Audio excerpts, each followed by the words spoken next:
नगर से यहाँ पर पहुँची हैं, उनका भी बहुत बहुत स्वागत है, धन्यवाद।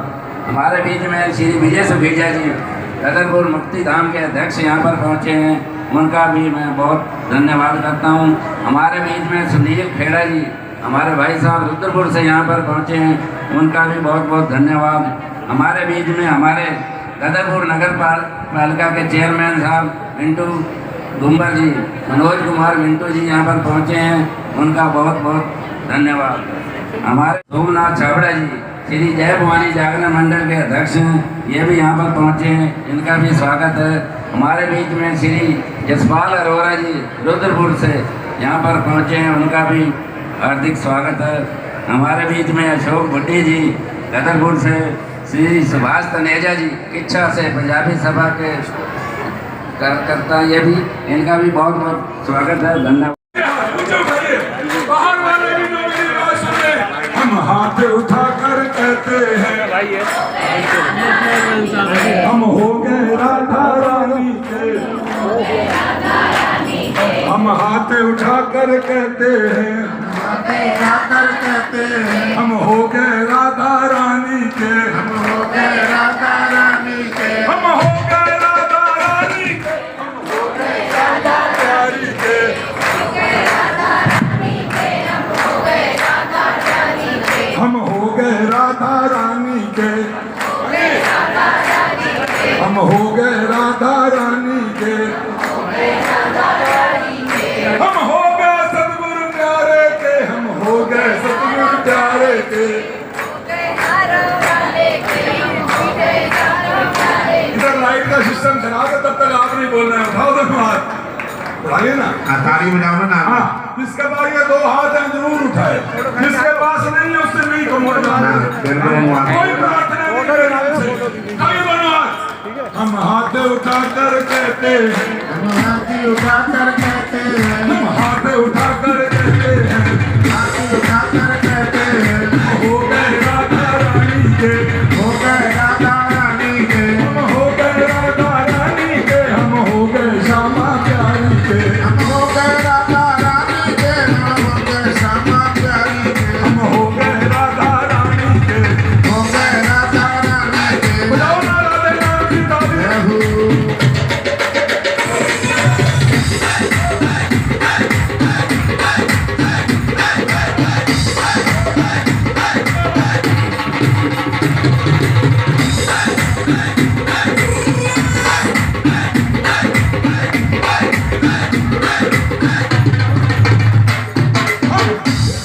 हम गली गली में कहते हैं, हम गली गली में कहते हैं, हम गली गली में कहते हैं, हम गली गली में कहते हैं, हम हो गए राधा रानी के, हम हो गए राधा रानी के। नाच लो।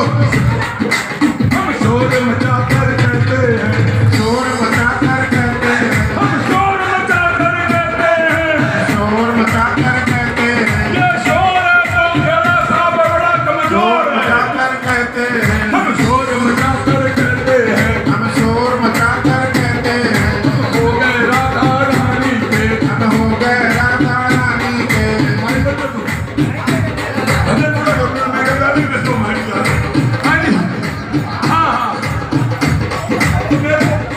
हम हो गए राधा रानी के, हो गए राधा रानी के, हम नाच नाच कर कहते हैं, हम नाच नाच कर कहते हैं, नाच कर कहो, मनाइए मेरे गुरुदेव को, मनाइए मेरे शाम को, और जो यहाँ पर नाचेगा मेरा दावा है उससे जिंदगी में कोई और नचाएगा नहीं, यहीं पर नाचोगे आप, यहीं पर मिलेगा सब कुछ। खड़े होकर नाचिए सभी, खड़े हो जाओ ना। हम नाच नाच कर कहते हैं, नाच नाच कर कहते हैं, हम नाच नाच कर कहते हैं, हम नाच नाच कर कहते हैं, हम हो गए सतगुरु प्यारे के, हो गए सतगुरु प्यारे के, हम हो गए सतगुरु प्यारे के, हम हो गए हारा वाले के, हो गए सतगुरु प्यारे के, हम हो गए हारा वाले के, हम हो गए हारा वाले के, हम हो गए हारा वाले के। हम ठुमक ठुमक कर कहते हैं, ठुमक ठुमक कर कहते हैं,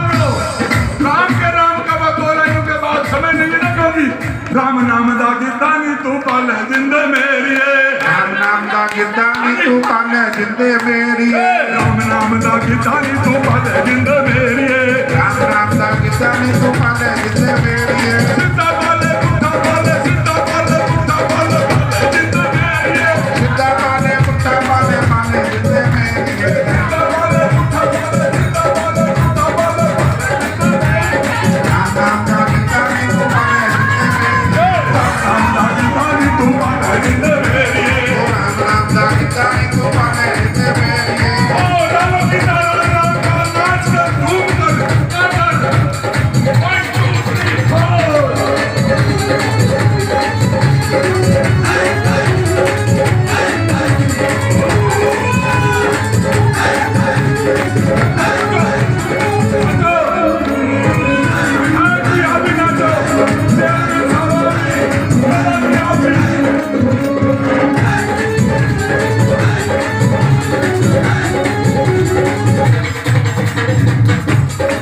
1 सबरी ने पाया कीता सबरी ने पाया गीता सबरी ने पाया कीता सबरी ने पाया मेरा विचू राम ने पाया मेरा विचो राम ने पाया मेरा विचू राम ने पाया मेरा विचो राम ने पाया सबरी वाली लगे दिल जाने जिंदे मेरिए सबरी वाली लगे ने लगाने जिंदे मेरिए सबरी वाली लगे दिल जाने जिंदे मेरिए सबरी वाली लगे ने लगाने जिंदे मेरिए मस्ती का सुखाए बनो हाथ और खूब नाच कर दिन रात राम नाम दा कीता नी तू पाले जिंदे मेरिए राम नाम दा कीता नी तू पाले जिंदे मेरिए राम नाम दा कीता नी तू पाले जिंदे मेरिए राम नाम दा कीता नी तू पाले जिंदे मेरिए सिद्धा पाले पुट्ठा पाले सिद्धा पाले पुट्ठा पाले पाले जिंदे मेरिए राम नाम दा कीता नी तू पाले जिंदे मेरिए पाले जिंदे मेरिए राम नाम दा कीता नी तू पाले जिंदे तो राम नाम दा कीता नी तू पाले जिंदे मेरिए राम नाम दा कीता नी तू पाले जिंदे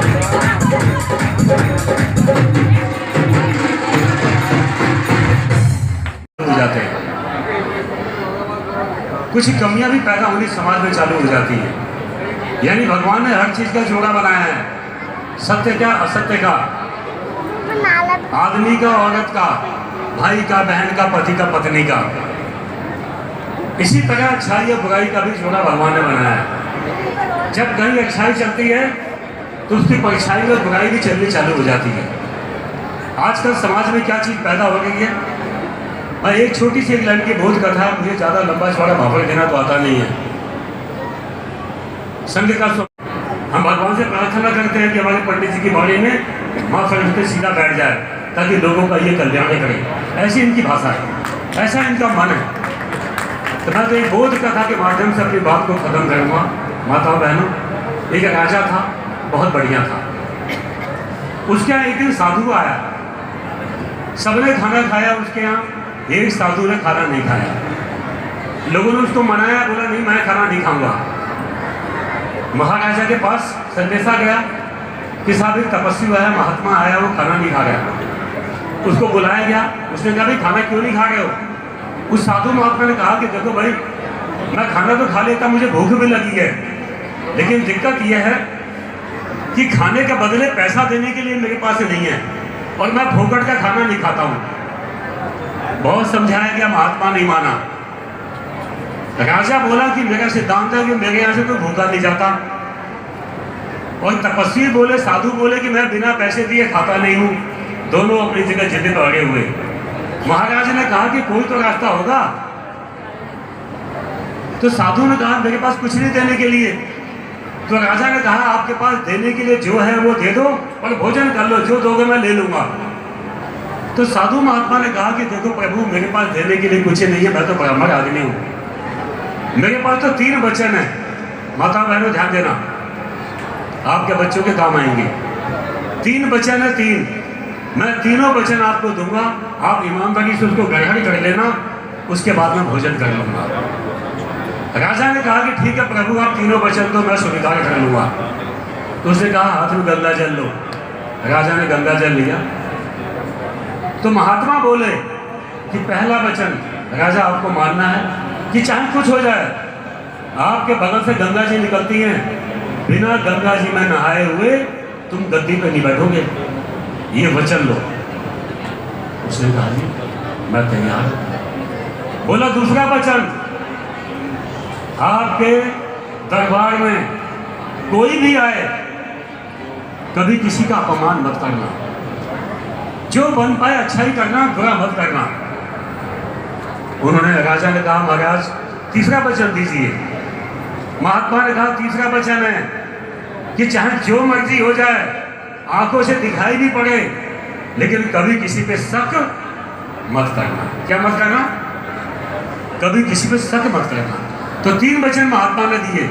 पहला, ब्रह्म मुहूर्त में उठना है, गंगा जी में नहाना है। दूसरा, कोई भी आए सम्मान करना है।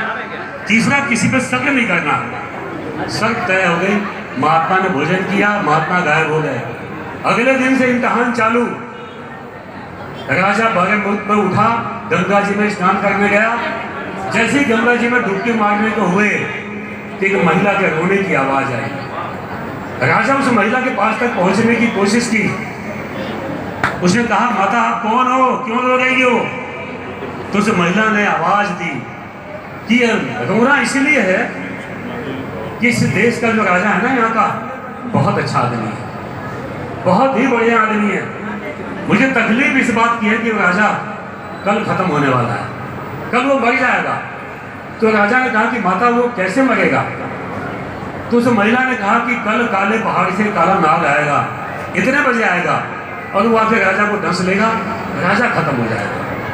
राजा ने गंगा स्नान किया, गद्दी पा के बैठा, मीटिंग बुलाई और सबको बोला देखो भाई मेरा बेटा तो कोई है नहीं, मुझे गद्दी पर अपनी बेटी को बैठाना है, कल मेरी मौत होने वाली है, कल काले पहाड़ से काला नाग आएगा। उस महिला की बात राजा को याद थी कि गंगा जी में स्नान किया। पहला फायदा कि राजा को अपनी मौत का पता चल गया। दूसरा फायदा कि कोई भी आए सम्मान करना है। तो जब पता लगा कि एक नाग आने वाला हत्या करने के लिए, तो उस राजा ने काला पहाड़ से लेकर अपने साम्राज्य तक सब जगह गेट बनवाए अच्छे अच्छे। सभी गेटों पे दूध के घड़े रखवा दिए और बैनर लिख के लगवा दिया, पोस्टर लिख के लगवा दिया। जैसे चंद्रभाई चुनाव में नहीं लड़ रहा था, फ्लेक्सी, ऐसी सब जगह फ्लेक्सी लगवा दी। हे नाग देवता, मेरे साम्राज्य में आने का आपका अभिनंदन, आपका स्वागत है। जो मेरी किस्मत में लिखा है प्रभु ने, वैसी मेरी मौत होगी, इसमें आपका कोई दोष नहीं है, लेकिन आप मेरे साम्राज्य में आए, आपका स्वागत, आपका अभिनंदन। ये लिख के लगा दिया, गेट बनवा दिए, कालीन बिछवा दिया, ताकि नाग देवता के आने में कोई दिक्कत ना आए। मीटिंग हो गई, अपनी बेटी को बुलाया कि बेटी तुझे राजा बनना है, कल मैं अपनी गद्दी से इस्तीफा दूंगा, तुम्हें गद्दी में बैठेगी, मैं तो मर जाऊंगा। ध्यान देना। अगला दिन आया, उसकी बेटी राजा बन रही है महल में, गद्दी पर राजा बैठा, नाग देवता चल पड़े। जैसे नाग देवता राज्य में घुसे, उन्होंने कहा ये कैसा आदमी है, इसको पता है कि मौत बन के आ रहा हूं मैं, लेकिन इसके बावजूद इसके मन में इतना सम्मान, चाहे मैं अपनी मौत ले लूंगा, लेकिन ऐसे व्यक्ति की हत्या मैं नहीं करूंगा, मैं नहीं मारूंगा। नाग देवता वहां आए, राजा के पास आके उन्होंने आत्मदाह कर लिया और राजा को पकड़ दिया। जैसे राजा को पता लगा कि अब मैं नहीं मरूंगा, मेरी बात खत्म होने वाली, माताओं बहनों ध्यान से सुनना। राजा को जब पता लग गया कि अब मौत नहीं होगी, मेरी मौत को नाग देवता ने अपने गले लगा लिया है, बहुत खुशी खुशी राजा हंसता हुआ, खिलखिलाता हुआ अपने महल में घुसा। तो उसने देखा कि राजा की पत्नी जो रानी है, किसी दूसरे पुरुष से गले मिली हुई है। राजा को शक हुआ। जैसे शक हुआ, राजा ने तलवार निकाल ली कि रानी को मार डालूंगा, इस आदमी को भी मार डालूंगा। लेकिन तुरंत उसको देवी माता का बात याद आई कि सामने देख के भी अपने रिश्ते नातों पे कभी शक मत कर। तलवार हाथ में राजा लेके बोले, उस पुरुष को आज्ञा दिया, अबे तू कौन है मेरी पत्नी के गले लिपटा हुआ है? जब वो राजा पीछे घूमा तो कोई पराया पुरुष नहीं था, राजा की बेटी थी जो राजा बनी हुई थी, अपने माँ के गले लगी हुई थी। सोचना, अगर कि उसने आवेश में तलवार चला दी होती तो अपनी बेटी की हत्या कर देती, और आने वाले नाग देवता का दिल से स्वागत नहीं करते तो उसकी मौत हो सकती थी। और ब्रह्म मुहूर्त में उठने का अपना पवित्र नियम नहीं बनाया होता जीवन का, तो उसे देवी माता को उनको आशीर्वाद नहीं मिला होता। मुझे ऐसा लगता है माताओं बहनों, आज के ज़माने में जहाँ वैभव आ रहा है, संपन्नता आ गई है, और जी वहाँ कुछ न कुछ रिश्ते 100 साल जीने हम में से कोई नहीं आया है। और ऐसे समागम का उद्देश्य यही है कि रिश्ते नाते कभी कमजोर नहीं पड़ने चाहिए। जो वैभव के लालच में आजकल रिश्ते नाते टूट रहे हैं ना, इन आयोजनों का उद्देश्य यही है, रिश्ते नाते बचने चाहिए, संबंध बचने चाहिए, धन दौलत तो आएगी और जाएगी। आज समागम की मैं आप लोगों को बहुत बहुत शुभकामनाएं देता हूँ, और मैं इस बात का भी धन्यवाद दूंगा कि हर साल समागम में मुझे भी अपना बेटा समझ के, अपना भाई समझ के आप लोग हमेशा बुलाते हो, सम्मान देते हो। मैं इसके लिए आप लोगों का धन्यवाद देता हूँ। मैं बदले में एक ही बात कह सकता हूँ माताओं बहनों, मैं आप लोगों का बनाया हुआ विधायक हूँ। जिंदगी में मुझसे काम कम हो या ज़्यादा हो मैं नहीं कह सकता, लेकिन मैं कभी यही काम नहीं करूँगा। मैं किसी कीमत पे चाहे जो मर्जी हो जाए, मैं भगवान के सामने खड़े को बोल रहा हूँ, अगर जिंदगी बात में और मेरे कर्म में जितने अंतर आ जाए, भगवान मुझे निपटा दे, मैं कभी भी भ्रष्टाचार में शामिल नहीं होऊंगा। ये मेरा वादा है आप लोगों से, ये मेरा वचन है आपको। मैं ज़्यादा कुछ ना कहते हुए पुनः इस समागम की बहुत बहुत शुभकामनाएं। सर्वे भवन्तु सुखिनः, सर्वे सन्तु निरामया, सर्वे भद्राणि पश्यन्तु मा कश्चित्